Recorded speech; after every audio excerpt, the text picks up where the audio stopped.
Nunnally here, and due to the time of year, I thought it would be good for us to consider a current development as well as an ancient story. I'd like to take a look at both the ancient biblical version of the birth of Jesus and then take a look at a more modern version or revision of that. So let's take a few minutes just to take a look at the biblical story of the birth of Jesus. This is the Gospel of Luke chapter 2. Joseph also went up from Galilee, from the city of Nazareth to Judea, to the city of David that is called Bethlehem. So Joseph's going to Bethlehem, because he was of the house and family of David, in order to register along with Mary, who was engaged, actually betrothed to him, and was with child. And it came about while they were there that the days were completed for her to give birth. And she gave birth to her firstborn son, and wrapped him in swaddling cloths, and laid him in a manger, because there was no room for them in the inn. And in the same region there were some shepherds staying out in the fields, and keeping watch over their flock by night.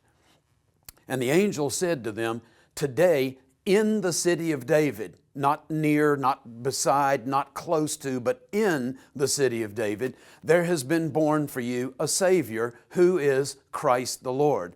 And this will be a sign to you. You will find a baby wrapped in swaddling cloths and lying in a manger."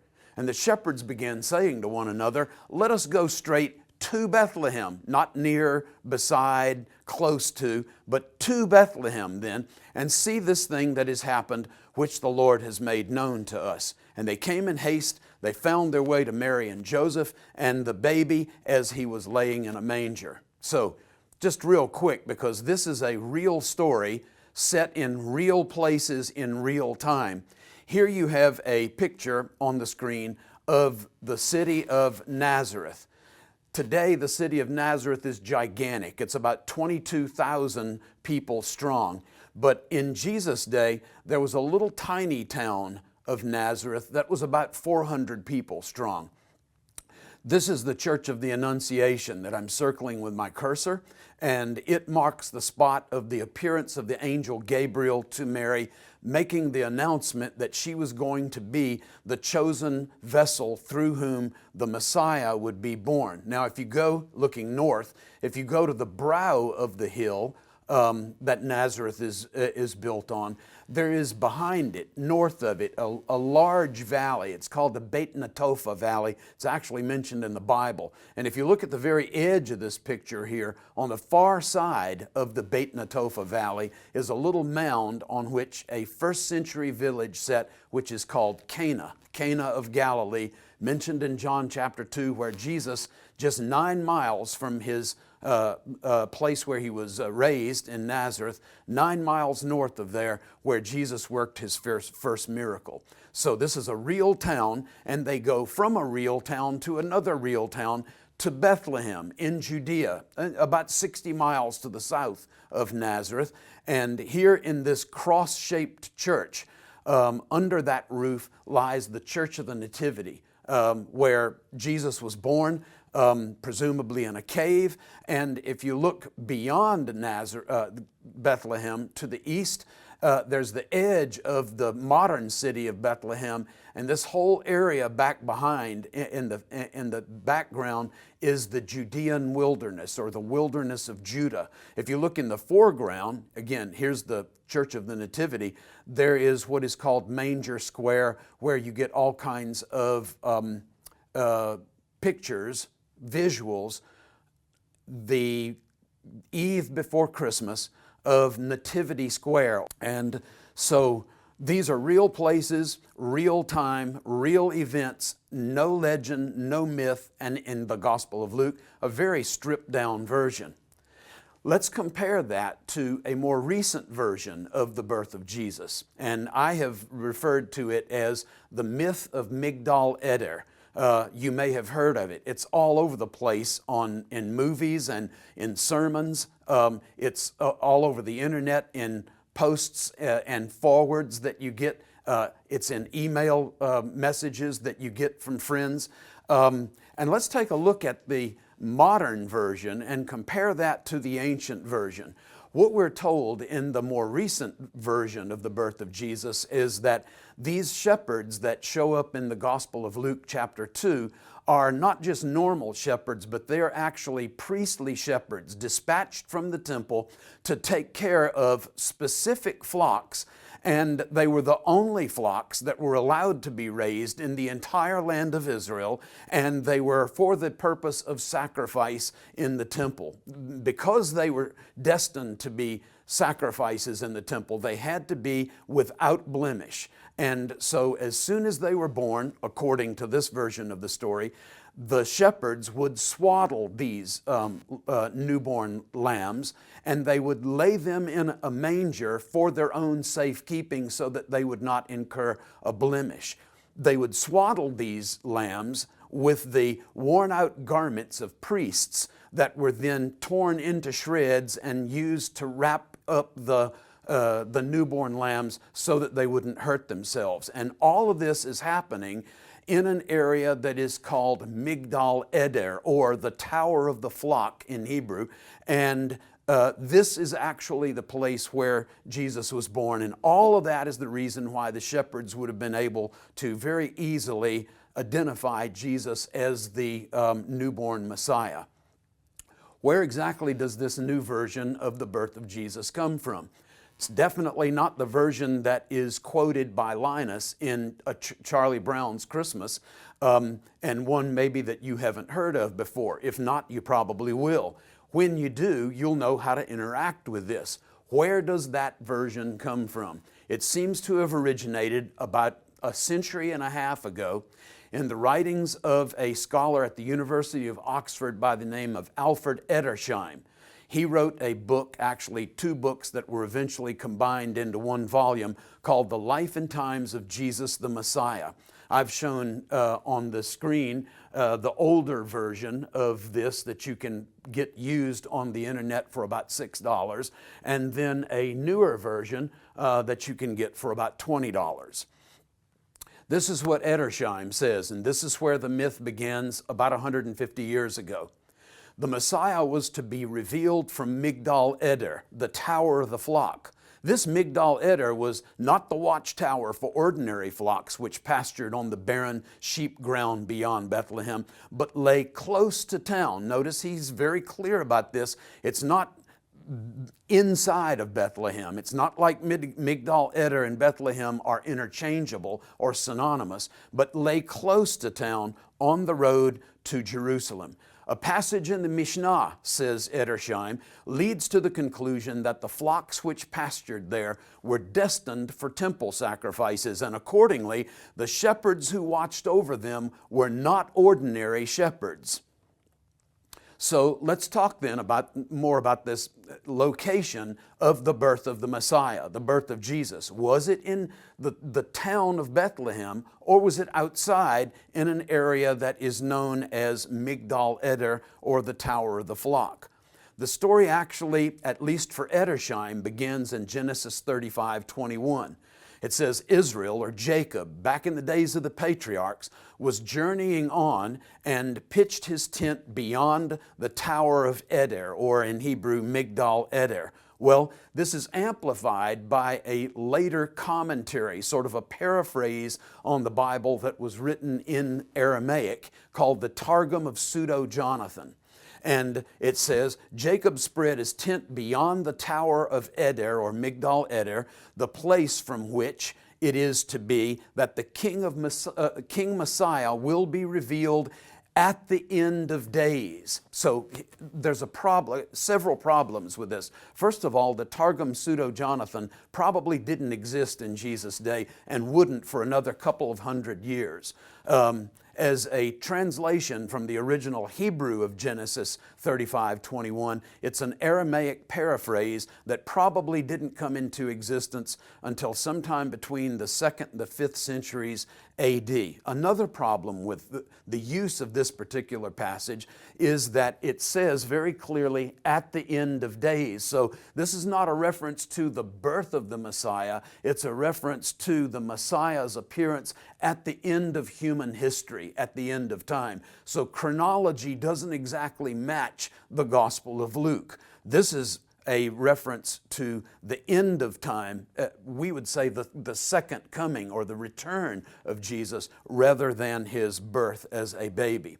There's another passage that is referred to, and all we're doing in this particular section of this video is looking at sources behind this new reconstruction of the events surrounding the birth of Jesus.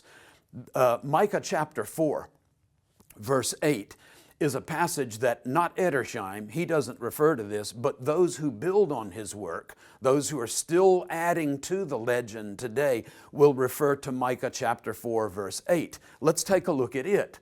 But as for you, tower of the flock, and the Hebrew definitely is Migdal Eder, but the word Migdal or tower, a large, tall structure, and then Eder, a flock or a herd. These are both very common words that show up in Hebrew all over the Old Testament as well as elsewhere. So, tower of the flock is for you, tower of the flock. And then, beautiful poetic parallelism Micah uses, the prophet Micah of the Hebrew Bible. He says, the hill of the daughter of Zion. To you will come, even the former dominion will come. Former refers back to the days of David and Solomon, the united, powerful kingdom of the kingdom of Israel. The former dominion, the kingdom of the, again, daughter of Jerusalem. So we have this beautiful poetic parallelism that says that this Migdal Eder is also called the daughter of Zion and is called the daughter of Jerusalem. Zion and Jerusalem being synonymous. So this Migdal Eder is not a reference to some place around Bethlehem, but rather it's a reference to the city of Jerusalem, which was the seat of power in the days of David and Solomon. So completely irrelevant with respect to birth of Jesus in Bethlehem. Micah chapter 5 is probably a better source of information from ancient texts for us, because the prophet Micah says, and he's quoted in the Gospel of Matthew, in Matthew's story of the early days of Jesus, but as for you, Bethlehem Ephratah, too little to be among the clans of Judah, from you will come forth for me to be ruler in Israel.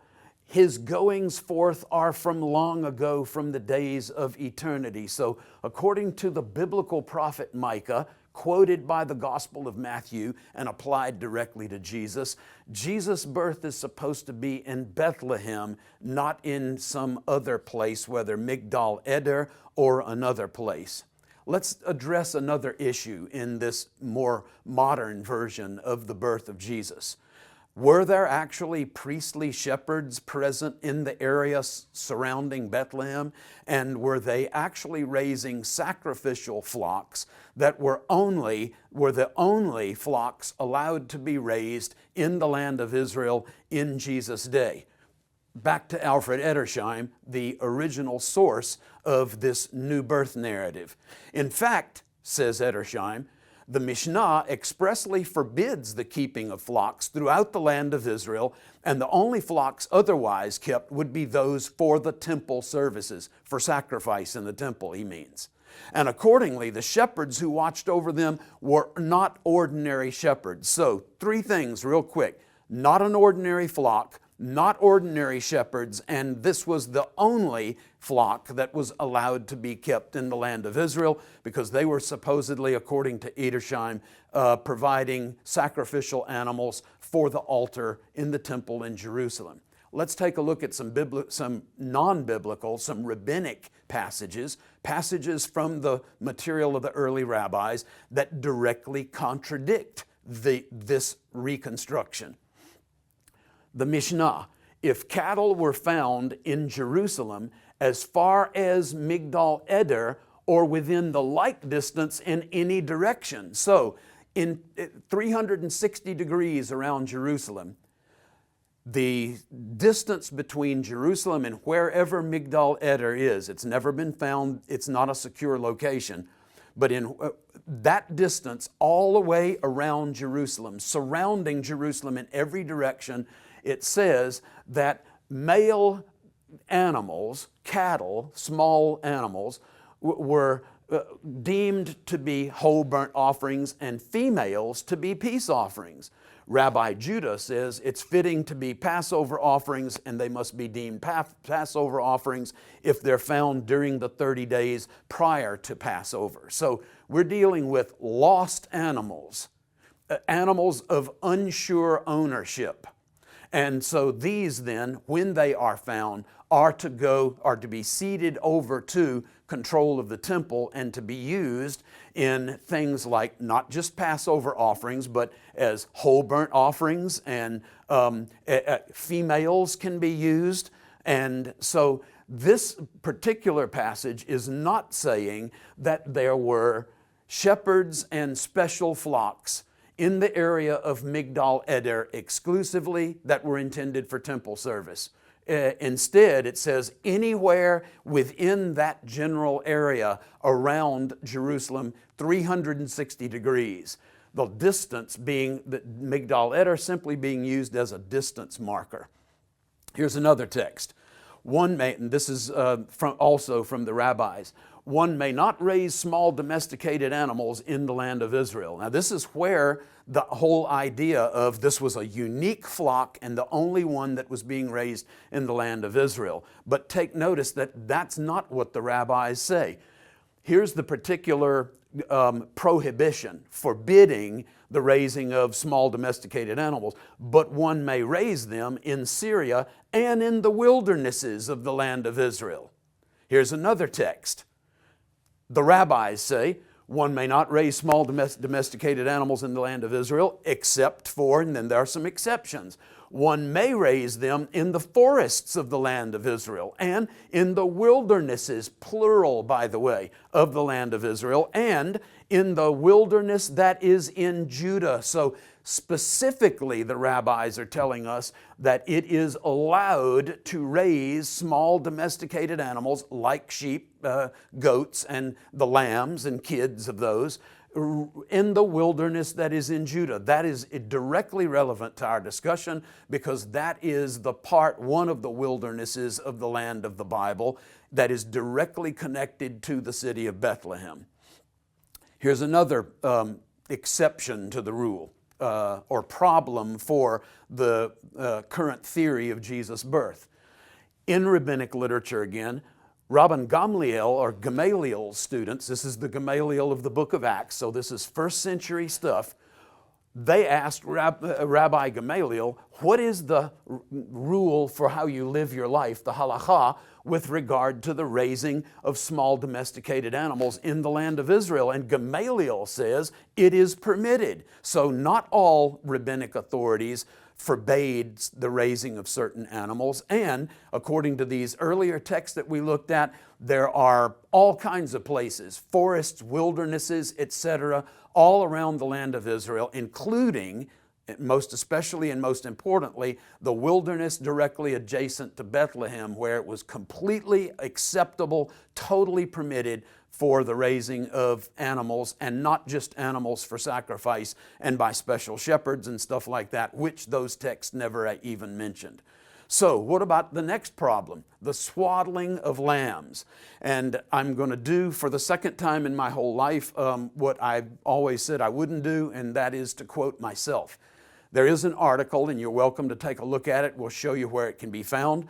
But it basically says this, my article says this: there's never a place in ancient Jewish literature of any kind, not the Bible, not the Dead Sea Scrolls, not the Between the Testaments Apocrypha or the Between the Testaments Pseudepigrapha, not anywhere in Josephus or Philo, both first century authors, nowhere in the writings of the rabbis or any other kind of literature that you can find anywhere that says that lambs were ever swaddled at birth. Even with respect to sacrificial animals, no reference ever anywhere to anyone ever swaddling lambs. I've asked a number, because I'm in Israel a whole lot, I asked teaching, researching, I have asked numerous Jewish shepherds as well as Palestinian shepherds, tell me about the swaddling of newborn lambs. And their response is, what? Where did you ever get an idea like that? Well, there's this theory back in the United States. They said, wait a minute. If you swaddle a newborn lamb, that newborn lamb dies within a couple of hours because of lack of nourishment. See, you, sheep, female mother sheep, cannot pick up a swaddled lamb and bring that to the breast to nurse in the same way that a human mother can do. So there's simply not a chance for that newborn lamb to gain any kind of nourishment desperately needed after the difficulty of childbirth. So again, I'm referencing myself, the recently posted article, Modern Midrash, The Myth of Migdal Eder. And so it's the rest of the discussion you can find there, and that is where this quote comes from. That was me, sorry. Priestly garments as swaddling clothes. The next question that we need to address.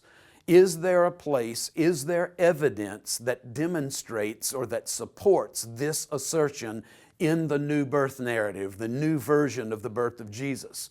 So in Tractate Sukkot of the Mishnah, you can find this online. This is not something squirreled away in a library anymore. The text of the rabbis says this: the worn trousers of the priests and their belts they would loosen, and they would tear strips to use as wicks. And with them they would light the 4 candelabras in the court of the women, which is a part of the temple. It's an internal component of the temple. So, yes, there was a secondary use of priestly garments. Never, however, as swaddling cloths. Some have even suggested in this new birth narrative that these worn out garments of priests were also used to wrap people after they died and were being buried. Think, for example, Lazarus, John chapter 11. The problem with that is that once something is dedicated, once that it is made kadosh, it is sanctified, it's holy, it is only to be used for that particular purpose. So these worn out trousers, yes, they could be reused as wicks, but only as wicks in candelabras in the temple, and never outside, never for something that would cause them to contract ritual impurity, like, for example, burying somebody or coming in contact with the afterbirth of a human child that had just been born. So this is simply a non-starter. It doesn't work. There aren't any passages from ancient rabbinic literature that support it, and it's also nonsensical with respect to the rules of ritual purity and that sort of thing. Let me encourage you, if you want more discussion, if you want additional detail, if you want a more detailed treatment of the biblical as well as outside the Bible passages that are used, whether by Edersheim or by other people who have followed him, taken him as a source of inspiration, let me encourage you to take a look at the full article that was recently posted. You can find that on my website, wavenunnally.com. All you do is you put that in your browser, you click at the top of the page on articles, and articles will come up, and then you click on this particular icon right here, the Modern Midrash, The Myth of Migdal Eder, as another way that you can get to that, and that is to go to Facebook. If you are happy with and comfortable with migrating around your way around Facebook, go to Facebook and then type in Wave Nunnally, and my page within Facebook will come up, and you can then click on this particular icon. Again, it's The Myth of Migdal Eder. I think that it is what we're doing here is important. It's important for a number of reasons. Let me just discuss a couple of those with you in our remaining moments. First of all, we have an account of the birth of Jesus. It's very stripped down, it's very straightforward, and it's not really difficult to understand, to interpret. It really doesn't need any interpretation. honestly, nor does it need amplification, additions, revisions, etc. If someone wants to engage in that, then those individuals should at least be able to bring forth evidence for their additions. We can better understand this, or this becomes clearer if we consult rabbinic literature, or Josephus, or whatever. But that's not really what's going on here. We've looked at the primary sources that were appealed to by Alfred Edersheim, and we found that he misused those sources. Those who are engaging in further amplifying Edersheim are simply building on a faulty foundation. And they're not citing sources either for any of these various components of this new birth narrative or new version of the birth of Jesus that is showing up in places all over today, on YouTube videos and in sermons and the like. So what I would encourage you to do is, a great takeaway is stick with the evidence. Feel free to ask teachers, preachers, authors, can you show me the ancient evidence on which you are basing your conclusions? I would also encourage you to stick with the Bible as written. It's good enough as is.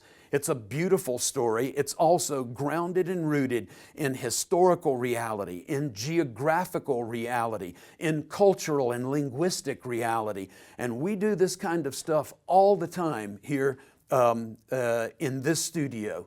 Episode after episode, we will dive into a passage from the Hebrew Bible, a passage from the New Testament, and we will bathe that in archaeological, geographical, literary, linguistic evidence, and then try to bring all that to bear for us to better understand all of these years after those events or after those words were written. That's the way that we approach our study of these ancient texts. That's what they deserve. And so you please feel empowered and feel free to ask, where's the beef? Where's the evidence? Show me in black and white. Show me what has been found in archaeology or whatever that would support your assertions. And if those kinds of things, that kind of evidence is not forthcoming, then I want you to please just feel free to dismiss those claims, dismiss those assertions, dismiss those interpretations. I'd also encourage you that if you are on a regular basis listening to people who engage in this kind of, quote, pseudo-scholarship, that you find that this is a pattern, that you feel free to dismiss them as a trustworthy or a legitimate source for Bible interpretation and application. God's Word is good. It's a lamp to our feet. It's a light to our path. It's the truth that sets us free. So you be encouraged today and for the rest of your life to fully pursue God through His Word and via the evidence. Hey, at this time of year, special year, time when we celebrate the birth of Jesus, let me just encourage you to dial in on truth, to pursue Him at this time of your life, this time of the year, for all that you're worth. Go for broke, and dial in on that which is solid, that which is biblically based, which is evidentially based, and you will grow and go from strength to strength, and God's Word and biblical reality will never fail you. Have an awesome week serving Him. Seek Him while He can be found. Seek Him for all that you're worth, and enjoy this most beautiful time of the year as you seek Him and as you serve Him by serving others created in His image. Merry Christmas.